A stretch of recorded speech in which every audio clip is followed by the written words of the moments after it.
Bismillahirrahmanirrahim. Assalamualaikum warahmatullahi wabarakatuh. Alhamdulillahirabbil alamin. Wassalatu wassalamu ala asyrafil anbiya'i wal mursalin wa ala alihi wa sahbihi ajma'in. Rabbi shrah li sadri wa yassir li amri wahlul 'uqdatam min lisani yafqahu qawli. Rabbi zidni ilman wa zidni fahman.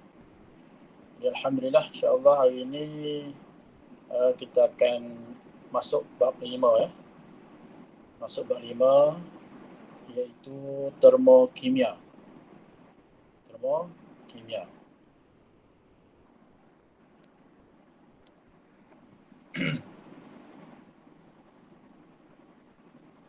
Tak dengar suara ya?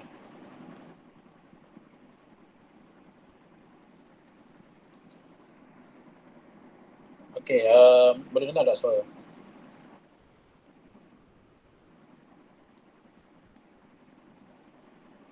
Boleh. Okey. Jadi hari ini kita nak masuk bab 5 termokimia. Termokimia ni pendek je. InsyaAllah boleh selesaikan hari ini. Ya, kita cuba. Jadi dalam bab 5 ni ya, ada beberapa persoalan yang akan dikemukakan kepada kita sebagaimana yang ditunjukkan dalam buku teks tersebut. Yang di sini. Ya. Yang pertama, apakah maksud termokimia? Itu yang pertama. Yang kedua, apakah tindak balas endotermit ya? Endotermit. Dan apakah tindak balas exotermit? Okay, exotermit. So ada dua istilah di situ. Endotermit dan juga Cikgu tak jelas.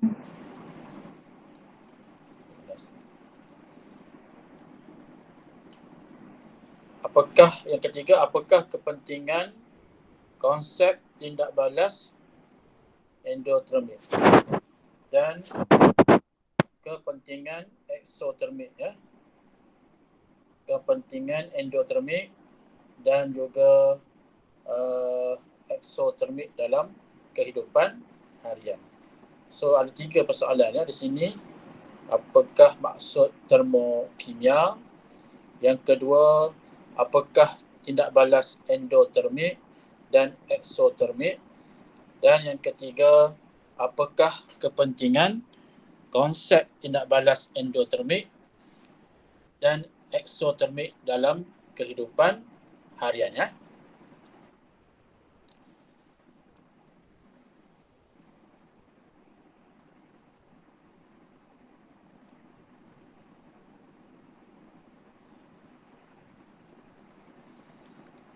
Sekarang ni kita tengok muka surat yang seterusnya, iaitu ada galeri sains di situ.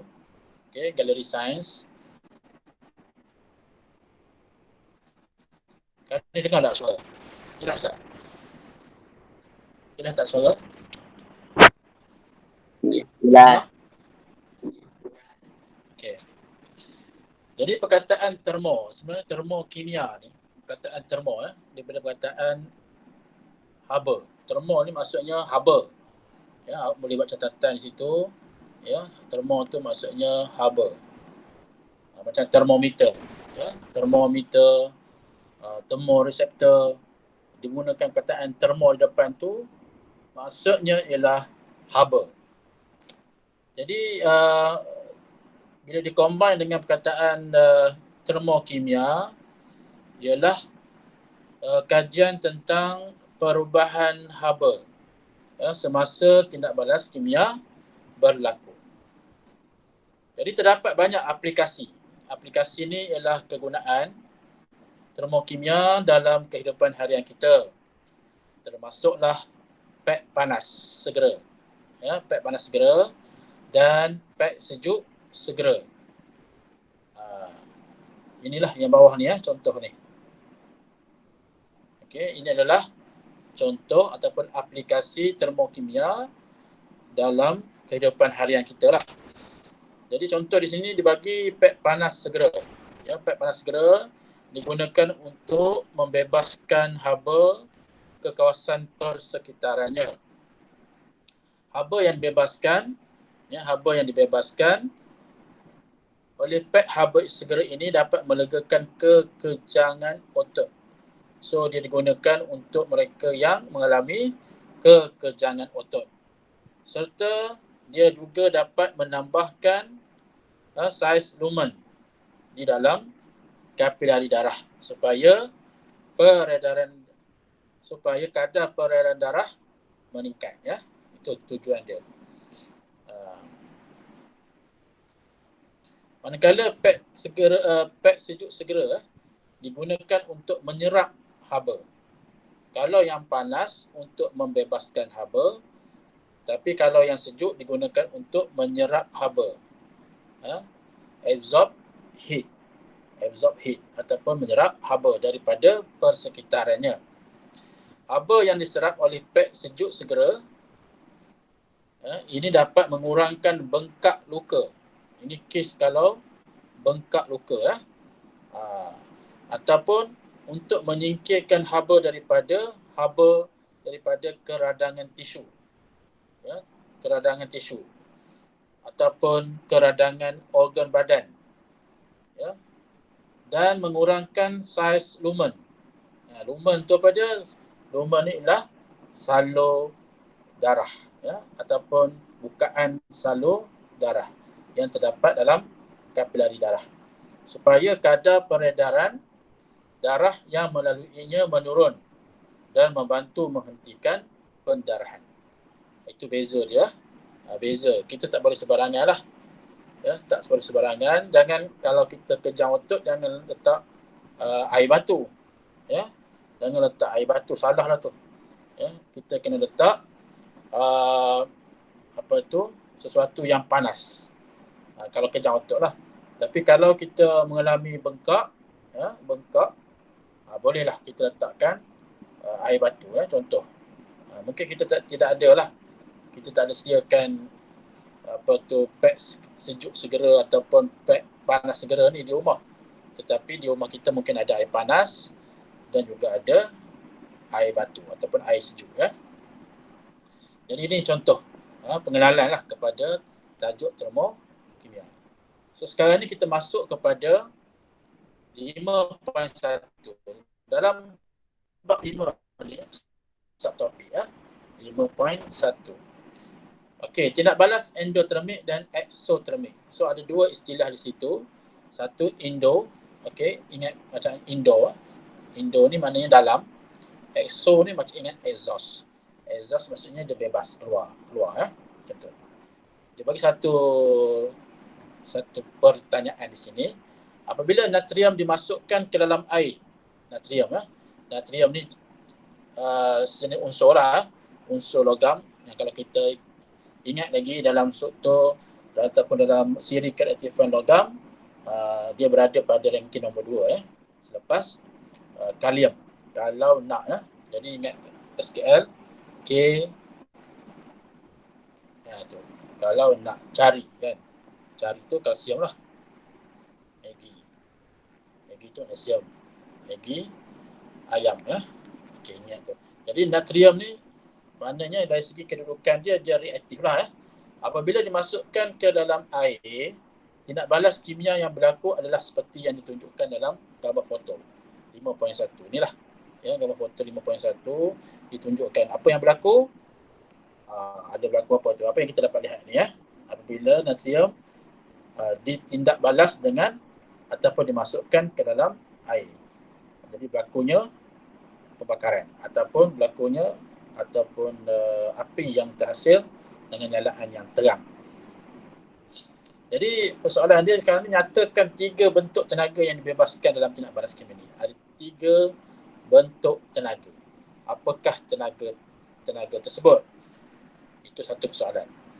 Kemudian yang kedua, apakah bentuk tenaga yang paling lazim dibebaskan ataupun yang diserap dalam kebanyakan tindak balas kimia? Ini yang kita kena jawablah nanti. Jadi ini yang kita akan belajar berkenaan dengan istilah endotermik dan juga eksotermik. Jadi tindak balas boleh dibahagikan kepada dua jenis, iaitu berdasarkan dia berdasarkan pada perubahan haba semasa tindak balas berlaku. Dia berdasarkan pada perubahan haba. Iaitu yang pertama, jenis tindak balas yang pertama, tindak balas exothermic. Tadi saya sebut endothermic. Tak salah mana dulu pun tak apa. Endothermic dulu ke exothermic ke tak ada masalah. Dan yang kedua ialah tindak balas endothermic. Jadi untuk kita faham ataupun kita ingat perkataan depan dia iaitu exo dan juga endo. Okay. Awalan exo berasal daripada perkataan Yunani yang bermaksud luar. Ingat exo, ingat exos. Cara ingat dia, ingat exos. Exos ni maksudnya satu kompartmen, satu bahagian untuk membebaskan asap. Jadi asap bebas. Bebas tu ke mana? Bebas keluar lah. Itu maksud exo. Exo maknanya keluar, luar. Manakala akhiran termik tu asal daripada perkataan Yunani juga yang maksud haba. Maksudnya kita sebut perkataan termokimia. Termik artinya haba. Dan awalan endo pula bermaksud daripada perkataan Yunani juga maksud dalam. Indo. Ingat Indo kan, macam kita kata Indo game, maknanya permainan dalaman. Jadi kataan Indo dalam, exo luar, termik haba. Okey, faham itu. Kemudian kita tengok apa dialog di antara murid dan guru. Dia kata, cikgu, bagaimana kita dapat mengenal pasti tindak balas dalam gambar foto 51 ini gambar di atas adalah sama ada dia exothermic ataupun dia endothermic. Kita nak tahu. Jadi sebenarnya mudah saja, iaitu caranya ialah perlu mengesan. Kita perlu mengesan perubahan suhu. Sebab kita sebut tadi istilah untuk tindak balas termokimia ni ada dua jenis, iaitu exothermic dan endothermic, berdasarkan kepada perubahan haba yang dihasilkan semasa tindak balas berlaku. Okey, jadi caranya kita perlu mengesan perubahan suhu air. Kita kesan suhu air. Jika air dalam bekas menjadi panas, jadi panas, tindak balas kimia berlaku dalam bekas itu adalah tindak balas exothermic. Maknanya sebelum dia panas tu maknanya dia kurang panas lah. Air tu asal dia mungkin suhunya sekian.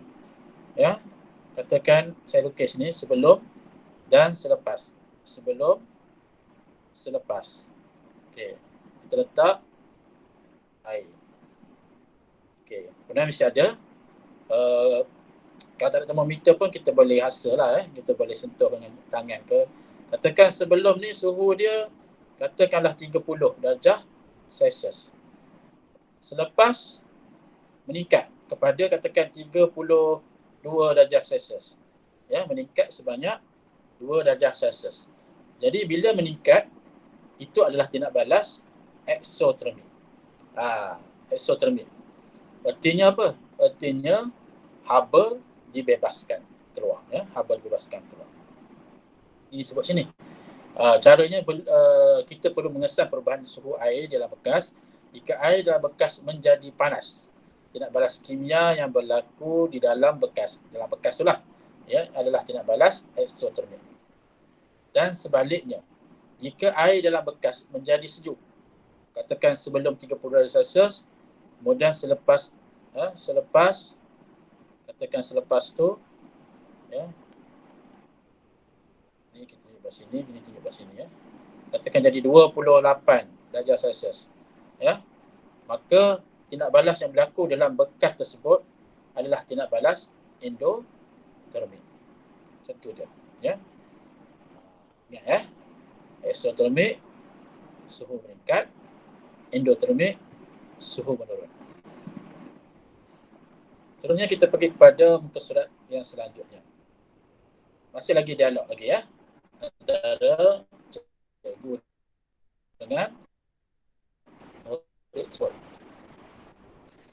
Sekarang cikgu ingin bertanya, ya, nyatakan satu alat pengukur yang sesuai yang digunakan untuk mengenal pasti tindak balas eksotermik dan tindak balas endotermik. Kemudian terangkan jawapan kamu. Kenapa alat itu digunakan? Jadi murid ini jawab termometer. Betul lah, alat yang digunakan untuk menyukat suhu. Jadi bacaan termometer menunjukkan haba dibebaskan ke persekitaran. Ya, haba dibebaskan ke persekitaran. Hal ini ialah tindak balas eksotermik. Jawab baliklah. Sebaliknya bacaan termometer menurun. Kalau termometer menurun, menunjukkan haba diserap. Ya, haba diserap dari persekitaran dan itu adalah tindak balas endotermik. Okey, jadi jawapan yang diberikan oleh murid ini adalah tepat sekali, ya. Baik, ya. Jadi sebenarnya awak pernah belajar dulu masa tingkatan 2, ya. Kalau kita tengok info sains di sini sebagai kata ulangan, imbas kembali hubung kait antara suhu dengan haba dan konsep keseimbangan terma yang telah anda pelajari semasa di tingkatan 2. Jadi sepatutnya kita buat eksperimen ni lah, tapi kita tak dapat jalankan. Kita akan jawab nanti secara teori dalam buku SPS selepas ni, ya. Kita akan gunakan buku SPS sekejap lagi, ya. Okey, kita terus pergi kepada contoh tindak balas eksotermik dan endotermik dalam kehidupan harian. Okey, antaranya contoh pembakaran bunga api. Ya. Pembakaran bunga api. Okey, kemudian fotosintesis, membuat kek dan juga respirasi. Jadi daripada 4 gambar ni, kita nak kenal pasti yang manakah tindak balas eksotermik dan tindak balas endotermik. Macam mana kita nak tahu? Ya. Contoh yang mana yang merupakan tindak balas eksotermik dan contoh yang manakah yang tindak balas endotermik. Itu kena jawab sekejap lagi, ya. Ini mereka bentuk tak ada apa. Habis. Okey, ada tak yang nak jawab? Siapa yang nak cuba? Pembakaran bunga api ni, endotermik ke eksotermik? Kita kena tanya. Perubahan suhu. Suhu meningkat ke suhu menurun? Kalau pembakaran bunga api ni, suhu meningkat ke suhu menurun? Itu dia. Hawa kata apa? Eksotermik, ya. Eksotermik. Okey, kemudian fotosintesis. Fotosintesis. Endotermik ke eksotermik?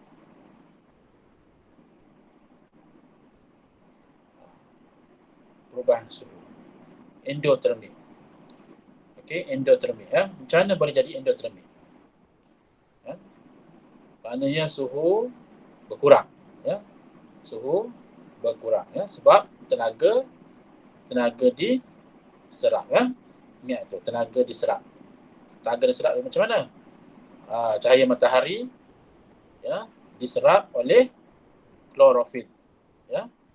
Klorofil pigmen hijau yang terdapat dalam kloroplas yang terdapat dalam daun hijau menyerap tenaga daripada matahari. Jadi mana tenaga diserap. Bila tenaga diserap, maka ia adalah endo. Jadi kita buat catatan lah. Boleh buat catatan. Fotosintesis, tenaga diserap. Okey. Yang ini tadi bunga api haba dibebaskan, ya, ataupun tenaga dibebaskan. Ya, haba ataupun tenaga dibebaskan. Haba dibebaskan. Haba dibebaskan ke persekitaran lah. Ya. Bagaimana dengan membuat kek? Tadi kita kata ni endo, ya, kemudian ini exo. Membuat kek apa dia? Exo ataupun endo? Orang lain di mana? Apa jawapan awak ni? Nurzuliana. Nurzuliana, apa jawapan awak? Membuat kek ni. Eksotermik ataupun endotermik?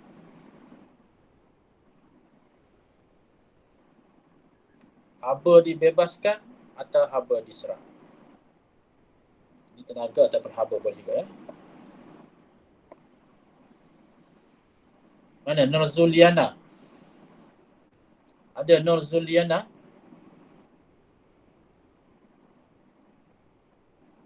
Ada tak? Nurzuliana.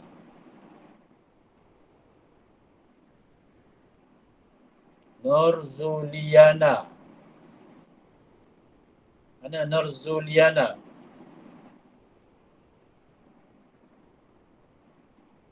Tak ada ya. Tidur. Kemudian Fukairah. Apa jawapan awak Fukairah? Eksotermik atau endotermik?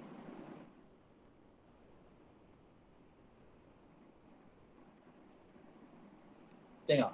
Macam mana kek tu boleh naik? Kita masukkan kek tu dalam oven kan. Oven tu mesti panas tak? Betul tak? Oven tu lah mestilah mengeluarkan haba kan. Kemudian haba yang panas tu masuk ke dalam kek tu. Haba yang panas tu menaikkan kek. Jadi haba tu diserap. Jadi kalau haba diserap, maknanya tidak balas apa? Tidak balas apa? Kalau haba diserap, tidak balas apa? Kalau haba diserap. Apa tidak balas tu nama dia? Ya? Apabila haba diserap. Endotermi ya. Endotermi.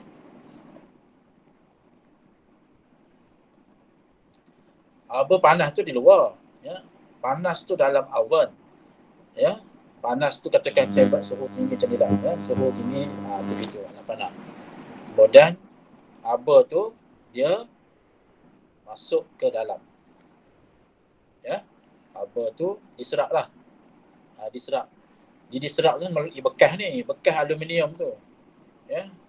Jadi bila panas, maknanya haba diserap ya. Haba diserap ke dalam, bukan haba dibebas ya. Bukan haba dibebas ya. Respirasi yang keempat ni, respirasi ya. Respirasi ni haba dibebas ke haba diserap? Kemudian boleh kita kena pastilah endo ataupun exo. Apa jawapan ni? Apa jawapan ni? Yang mana lagi ni? Ya? Apa jawapan awak ni? Mana ni? Ya?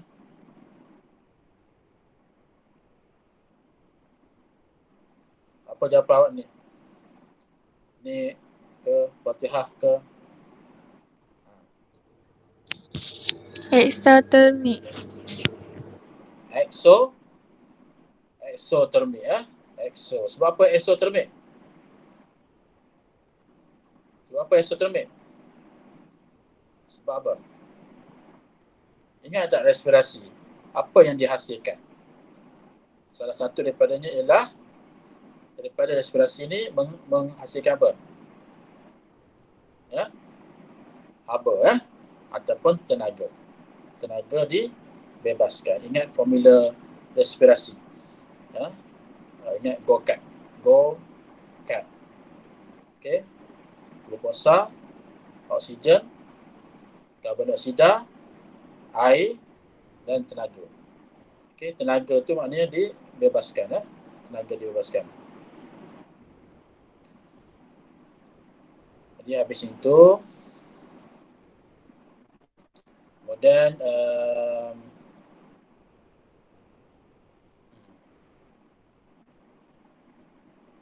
Apa tu?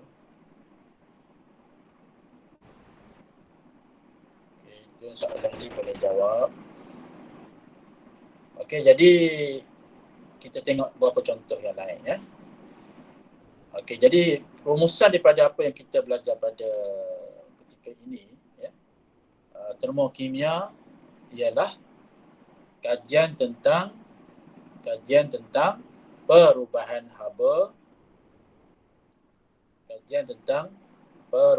haba semasa tindak balas kimia berlaku. Berdasarkan kepada sama ada haba dibebaskan ke persekitaran, yang dipanggil tindak balas eksotermik, ataupun haba diserap dari persekitaran yang dipanggil tindak balas endotermik ya. Endo ni maksudnya dalam ya, manakala ekso adalah luar. Luar tu maksudnya dibebaskan keluar. Endo maksudnya diserap ke dalam ya, serap ke dalam.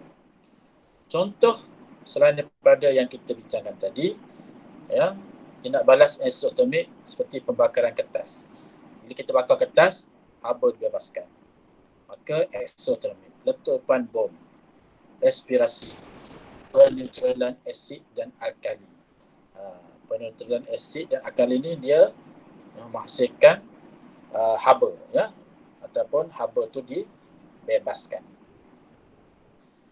Kemudian contoh tindak balas endotermik tadi, fotosintesis endotermik, haba diserap ataupun tenaga tu diserap, membuat kek ya, awan yang panas, haba tu daripada awan meresap masuk ke dalam kek. Dan pengekstrakan besi daripada biji besi, maksudnya kita nak dapatkan besi daripada biji, maka suhu diturunkan, kemudian menaruhkan garam amonium dalam air. Okay. Kesan daripada setiap tindak balas tu, bagi tindak balas eksotermik, suhunya meningkat dalam hasil tindak balas. Suhu meningkat tu dalam hasil dia lah ya. Manakala bagi tindak balas endotermik, suhu menurun dalam hasil tindak balas. Okay, ya. Itu rumusan dia. Jadi kita boleh cuba di sini. Nanti saya nak awak buat ya. Awak buat, tulis dalam buku nota. Tulis dalam buku nota dan juga latihan yang terdapat dalam buku. Jadi yang ini tadi kita boleh ini saya nak awak cuba ya. Awak cuba buat soalan nombor 1. Terdapat 2 jenis tindak balas. Okey, iaitu tindak balas eksotermik dan tindak balas endotermik. Okey, kita cuba teruslah, senang ya. Padankan contoh tindak balas dengan jenis tindak balas yang betul. Okey, pembakaran petrol ni apa dia? Pembakaran petrol, ekso ke endo? Bakar petrol. Ini awak kena guna pembaris lah. Eksotermik ya, gariskan ya. Okey, gariskan. Kemudian fotosintesis. Apa dia fotosintesis? Ini ulang-ulang juga ya. Tadi kita dah bincang sebenarnya. Endotermik. Okey, endotermik. Okey, endotermik. Respirasi. Eksotermik ya. Eksotermik. Membuat roti apa dia? Endotermik. Okey. Penetralan. Tadi penetralan. Eksotermik. Dan pengeratan besi. Besi. Eksotermik juga. Ya kan? Eksotermik. Haba macam mana boleh karat? Besi dicampur air tak? Dicampur air. Maknanya haba diserap ke haba dibebas? Haba diserap ya. Haba diserap. Jadi kalau haba diserap, endotermik ya.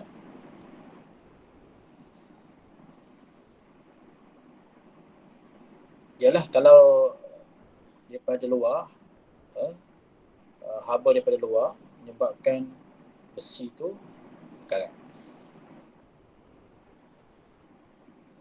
Okay, gariskan jawapan yang betul tentang tindak balas eksotermik saja. Eksotermik je dia nak. Pembakaran lilin pembakaran lilin ialah tindak balas eksotermik. Kerana haba apa? Diserap ke dibebas? Dibebaskan, dibebas. Okay. B. Tindak balas eksotermik dalam badan kita meningkat atau menurunkan suhu badan. Meningkatkan ke menurunkan? Kalau eksotermik ni meningkatkan ke menurunkan? Meningkatkan, meningkatkan. Okey. Yang lain minta tolong cuba juga ya. Yang C, tindak balas eksotermik diaplikasikan dalam pad sejuk ke pad panas? Panas. Pad panas. Ya, eksotermik.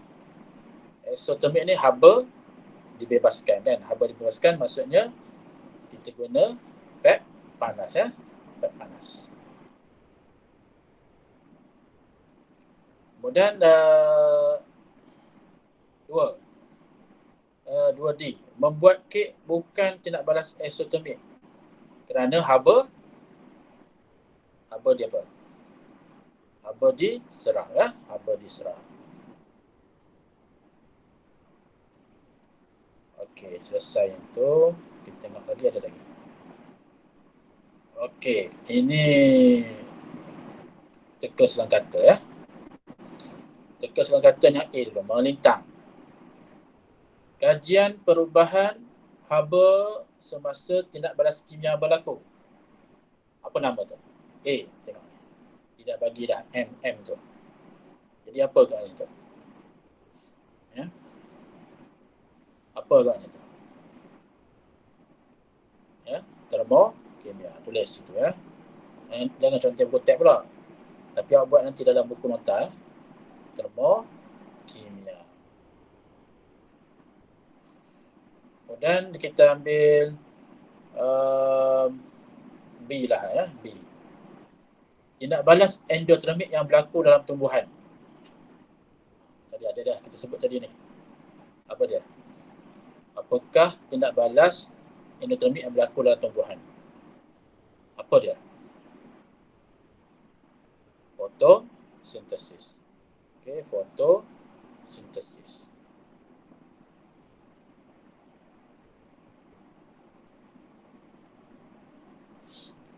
Okey. C. Tindak balas eksotermik yang berlaku dalam haiwan. C. Ya. C. Apa dia? Respirasi. Respirasi ya. Kemudian menegak. D.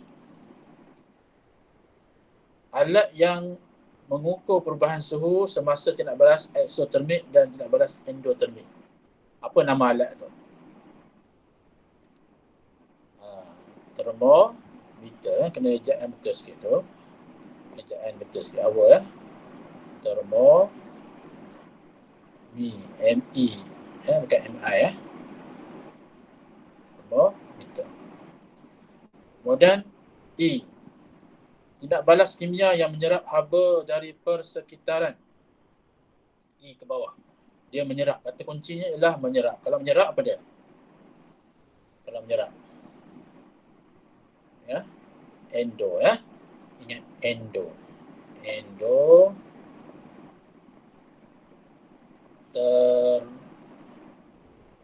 ya. Dan yang terakhir F, tindak balas kimia yang membebaskan haba. So mesti tahu punya ya. Semua tahu.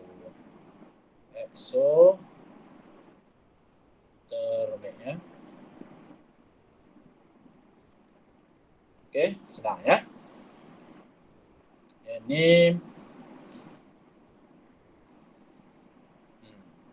boleh jawab tak soalan ni? Adakah pemanasan kalsium karbonat? Ni kalsium karbonat. Kalsium karbonat ni ingat lagi kapur. Kapur merupakan tindak balas eksotermik atau tindak balas endotermik. Sekarang ni kita gunakan haba panas. Ni kata kunci dia. Walaupun kita mungkin tak tahulah aktiviti tu, tapi ada kata kunci dia. Jadi kalau kita panaskan, maknanya apa yang dibebaskan? Dibebaskan haba lah tak? Betul tak?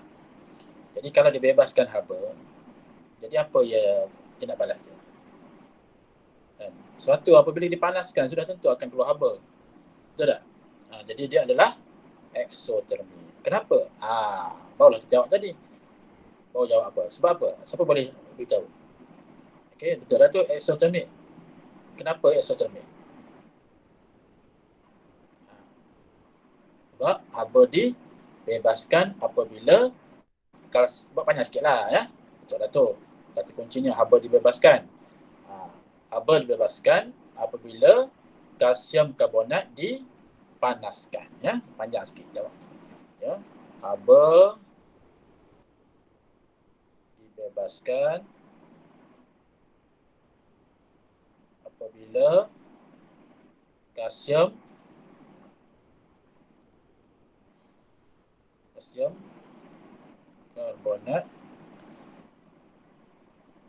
karbonat dipanaskan.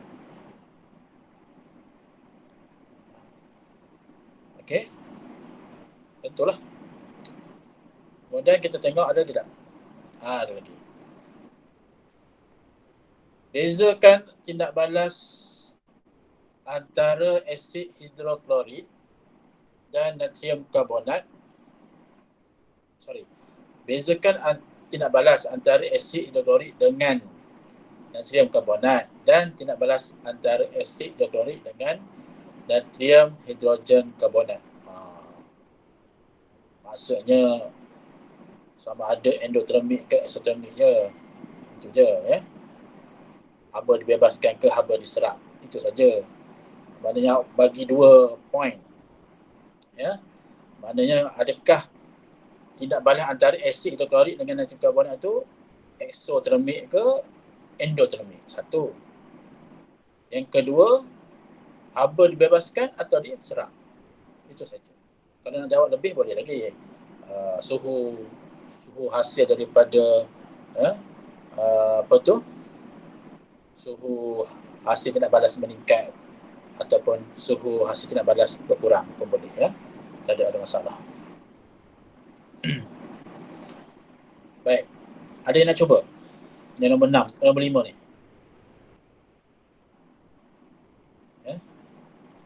Asid hidroklorid tambah natrium karbonat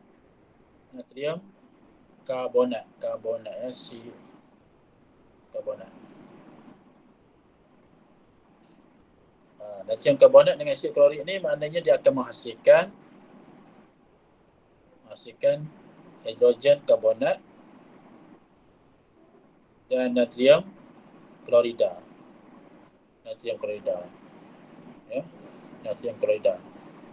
Kemudian satu lagi asid hidroklorid tambah dengan natrium hidrogen karbonat.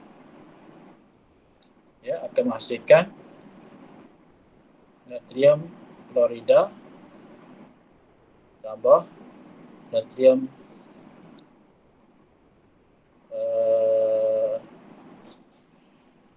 dia akan menghasilkan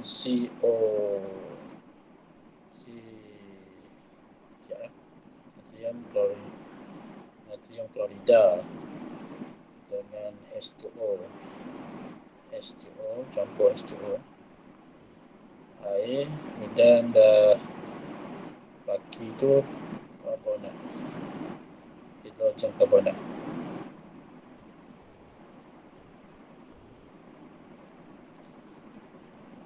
Okey. Jadi sekarang ni mungkin awak tak faham lah ya. Ni agak tinggi sikit lah dia punya level dia. Cuma sekarang ni ini tidak balas apa ya. Yang ni dipanggil peneutralan. Okey, peneutralan. Tadi kita dah belajar Peneutralan ni adalah apa dia? Exo ke endo tadi? Peneutralan. Ingat lagi tak tadi? Cuba balik semula sebelum tadi. Peneutralan tadi. Ada latihan sebelum ni tadi ya. Jadi peneutralan yang rumusan tadi. Kalau masih ingat lagi, yang rumusan yang ni tadi, peneutralan ialah exothermic ya. Exothermic. Jadi yang ni sebenarnya adalah exothermic. Okey, ini adalah exothermic. Maknanya haba dibebaskan. Yang ini adalah endothermic. Jadi bila awak tulis tu, awak buat macam itulah. Ya.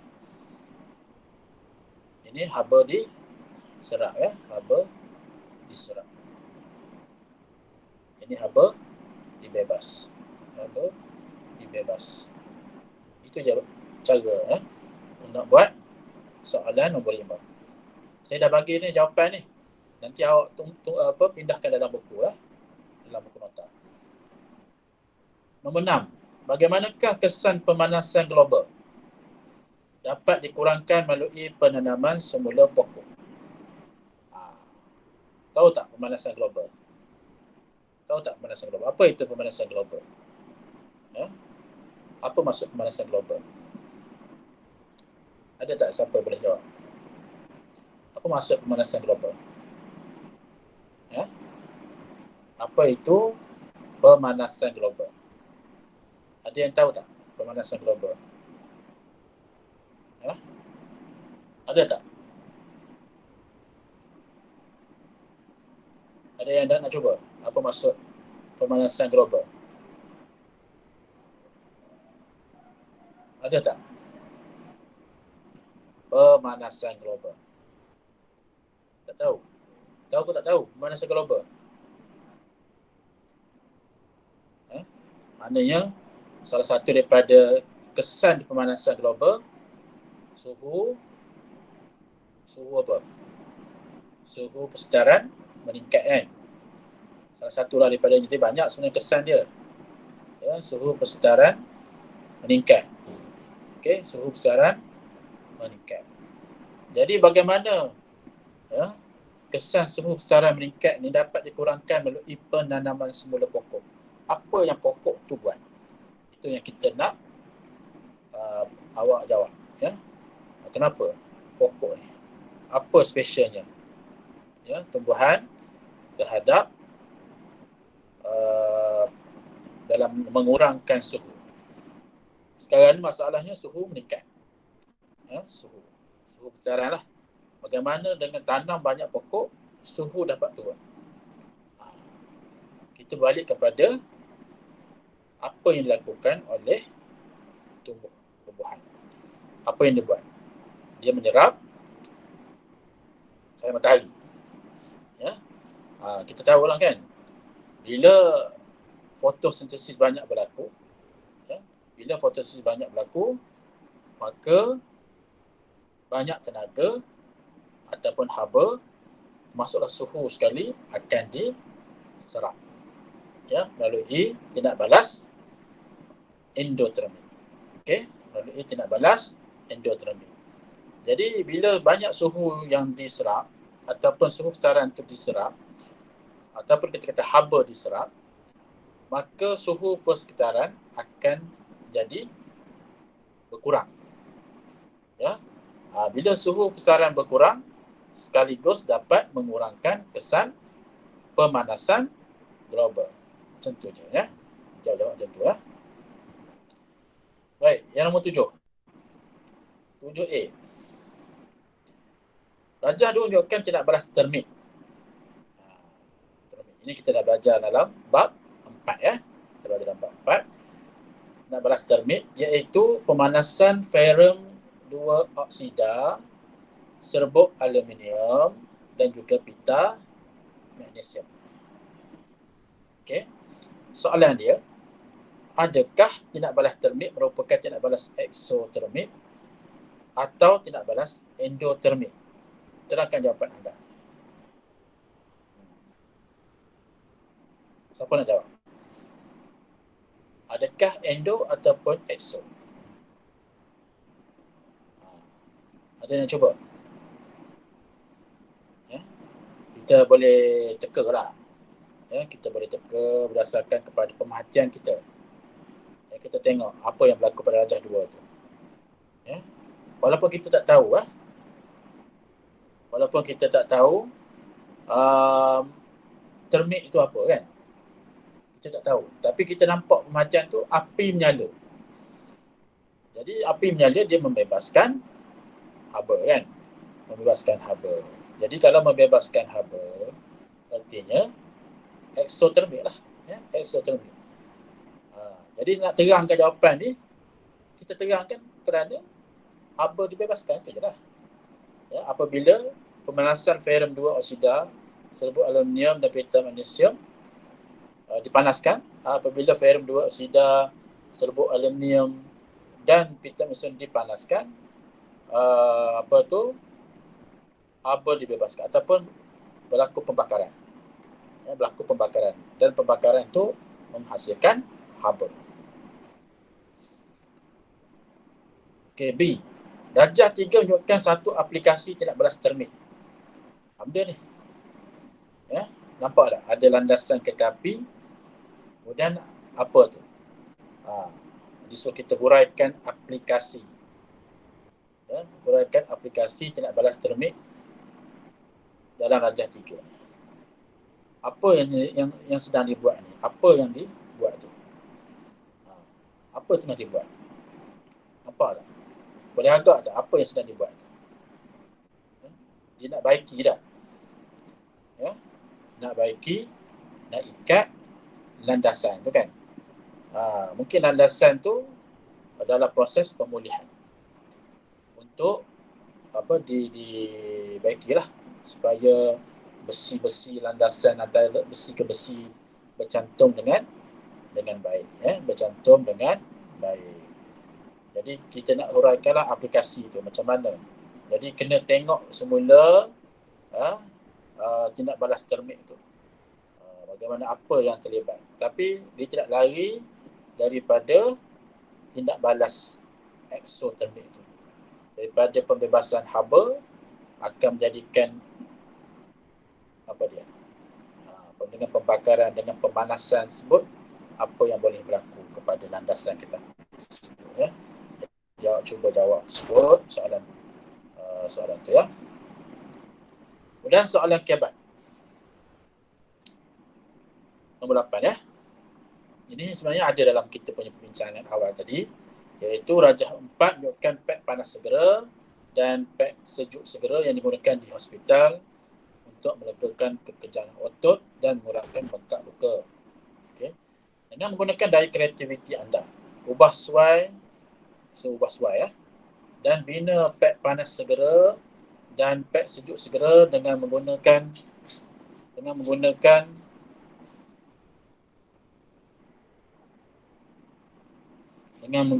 bahan yang berikut. Ya. Okay, dengan menggunakan bahan yang berikut dan terangkan. Okay, apa bahan yang kita ada? 2 beg plastik, iaitu yang tebal, saiz dia besar ya. Kemudian 2 beg plastik nipis, saiznya kecil. Dan ada air, ada pencukir gigi, amonium nitrat, kalsium klorida. Ya. Jadi ini soalan kebat ya. Jadi daripada bahan-bahan yang disediakan ni, awak kena bina pek panas segera dan pek sejuk segera. Tu. Ya. Tak bolehlah combine kan, jadi kena asing-asingkan. Satu pek panas segera, satu pek sejuk segera. Sekarang ni 2 beg plastik sudah tentulah untuk luar. Untuk dalam dia 2 beg plastik yang nipis, yang kecil kan. Kemudian kita nak letak air.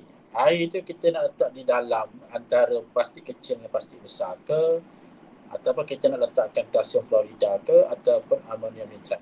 So kita nak tahu fungsi kalsium klorida. Kalsium klorida dia apa dia? Dia eksotermik ke endotermik? Itu kita kena tahu. Tadi kita dah ambil contoh tadi ya, kalsium klorida sebagai contoh. Kemudian amonium nitrat. Amonium nitrat contoh dia apa. Jadi ini pun saya nak awak buat sebagai homework lah ya, untuk dihantar kepada saya sebelum hari Jumaat kelas seterusnya pada hari Jumaat. Jadi semua yang untuk hari ini punya pelajaran hendaklah disiapkan nota dan juga latihan ya. Kemudian buku SPS ya, buku SPS, sila buka buku SPS. Saya pun nak awak buat muka surat 80 ya, SPS muka surat 80.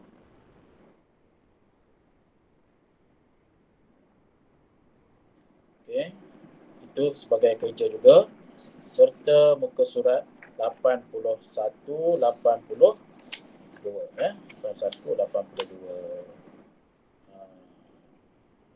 Jadi masa banyak sebenarnya ya, masa banyak hari Rabu, hari Khamis, kemudian hari Jumaat. Hari Jumaat itu sebelum Jumaat lah. Sebelum Jumaat itu saya nak awak hantar ke saya ya, sebagai kerja. Kalau tak faham, boleh tanya. Boleh PM saja. Boleh tanya. Tak ada masalah. Jangan tanya selepas due date. Tanya sebelum due date lah. Okey ya. Kalau tak ada apa-apa, nanti kita nak ambil attendance dulu sebelum kita berakhir. Kita nak ambil attendance dulu.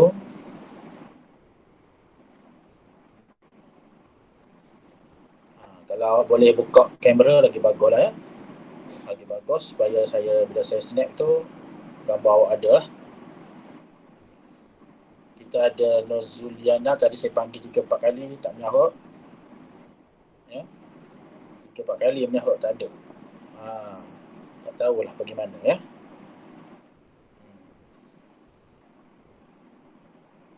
Kemudian kita ada siapa lagi tu, Mukairah, Anas Naufal ya, Anas Naufal. No ni siapa ya? Nanti saya bagi poll R lah. Saya buat poll R dalam grup Telegram tu, tolong klik hadir ya. Siapa yang hadir pada hari ini, klik hadir. Kalau awak tak klik, bila saya masukkan dalam attendance form nanti, saya silap mungkin termiss nama awak ya, kerana sebab dalam Telegram ni awak tidak menggunakan nama sebenar. Kadang ada yang menggunakan handset, more ataupun ayah kan. Jadi saya kadang-kadang tu tak perasan lah, tak dapat nak trace ya. Jadi awak kena isilah hadir tu. Kemudian kita ada Fatihah ni, Fatihah mana ni? Fatihah Hisham lah. Okey. Kemudian Hawa. Okey, Hawa aktif hari ni ya. Hawa bagus ya. Ain. Kemudian Nasrullah. Husna Zahidah ni siapa ya? Al-Amin kan? Ya ke?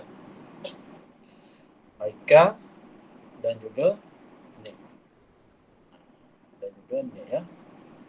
Jadi kita ada 1, 2, 3, 4, 5, 6, 7, 8, 9, 10, 11 orang. Jadi 11 daripada 28. Jadi saya rasa untuk kelas kita hari ini itu saja. Kita berakhir di sini, insya-Allah. Kita jumpa lagi pada hari Jumaat insya-Allah ya. Kita tangguh dengan baca tasbih kafarah dan suratul Asr. Bismillahirrahmanirrahim. Wal 'asri innal insana lafi khusr illa alladziina aamanu wa 'amilus solihati wa tawassaw bil haqqi wa tawassaw bis sabr. Subhanakallahumma wa bihamdika asyhadu an la ilaha illa anta astaghfiruka wa atubu ilaik. Sekian, assalamualaikum warahmatullahi wabarakatuh. Terima kasih, Guru. Terima kasih, Guru.